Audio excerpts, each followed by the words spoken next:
এরপরে দ্বিতীয় আরেকটা ধাপ আছে। তো সেই ক্ষেত্রে দ্বিতীয় ধাপটা হচ্ছে, আপনি যখন প্রিন্টার কখনো সেট আপ করেন আপনার ল্যাপটপ বা কম্পিউটারের সাথে, তো সেই ক্ষেত্রে এই যে কন্ট্রোল প্যানেলের মাধ্যমে আপনার হার্ডওয়্যার এন্ড সাউন্ড এর অপশন আছে, এখানে ডিভাইস এন্ড প্রিন্টারের অপশনে গেলাম। এখানে দেখবেন যে আপনার আগে যে প্রিন্টার এই যে স্ক্যানার আছে, এখানে দেখেন যদিও এই ল্যাপটপের সাথে কোনো প্রিন্টারের কানেকশন নেই, তো সেই ক্ষেত্রে তবু আপনাদেরকে এখানে জানিয়ে রাখছি, যদি কোনো প্রিন্টার আপনার এখানে কানেক্ট করা থাকে, তো সেই ক্ষেত্রে আগের যেই ড্রাইভার বা ইনস্টল করা ড্রাইভার দেওয়া আছে, ড্রাইভার দিয়ে ইনস্টল করেছেন, সেটাকে আনইনস্টল করে দিবেন।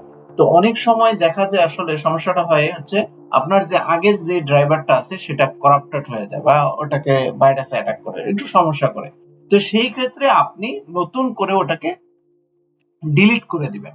ডিলিট করে দিয়ে নতুন করে আবার একটা রিস্টার্ট দিবেন, নতুন করে আবার রিইনস্টল